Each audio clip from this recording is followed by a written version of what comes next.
Hello everyone, this is Rick Mantei. I'd like to talk to you. This is the time in 1945, it's coming up on 80 years ago, when Japan surrendered to the Allies. All right, that is a profound effect on me growing up. It was a big deal, a big deal. I grew up by an Air Force base, and it was just terrible. We were in the midst of the Vietnam War, and the influences on me growing up were tremendous. Neighbors, dads, granddads of my friends, my instructors, everybody. It was a big deal. So I'd like to cover a few little things. Going back to June, of course, all this happened in August, in the first couple of days of September in 1945.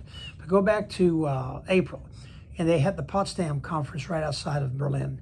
And the Allies got together and they said, all right, look, we're going to offer Russia a deal if they will invade Japan. Now, people wonder, why would they do that? Well, they had a peace treaty with Japan, and it wasn't going to expire until 1946. So the Japanese thought, oh, we got our backs covered. We don't have to worry about them coming from up north and coming down on us. All we got to worry about is all these Americans to the south of us. Now, I've visited a lot of my clients, a lot of hospice people over the years that were part of that. And this is what they told me. They were there on site. They have nothing to cover. They had no reason to lie. They said after Iwo Jima, they didn't think they'd ever see another day of life, because what they did is most of these troops, they put them in troop ships, and they put them to the south of Japan. Hundreds of them, filled with 18, 19, 20-year-old guys that just survived Iwo Jima. And now here they are getting Okinawa. Here they are getting ready to invade. Guess what they did? For 2 months, they just sat at the bottom of that ship with that lead paint, and they couldn't exercise, they couldn't move. They had terrible food, and they just had to survive, not knowing if tomorrow was going to be the invasion of the last of their lives.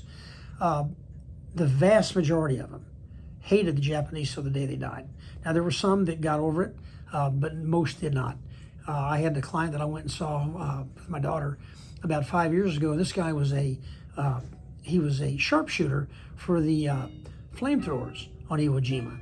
And he told me about the horror of going to that ship. He was 19 years old, he was in the Marine Corps, going to the bottom of that ship and sitting there going, tomorrow may be the day, next day may be the day, and we know what we're going to face.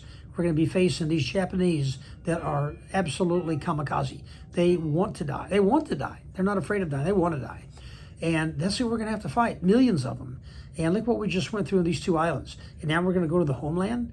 Oh my God. So knowing that that's the mentality these people had, because we cracked their codes, we knew what they were saying back and forth to each other, we started that Manhattan Project.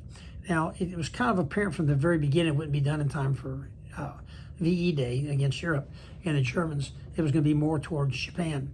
And that's what it was built for. What the Japanese didn't account for is that we were going to have the atom bombs, and we were going to have Russia break the peace treaty that they had with him. Japanese didn't know this was going to happen. We knew that they didn't know this was going to happen. And so we got the element of surprise on them. And so I'm going to go ahead and cover in my next tape a little bit more of the details of that.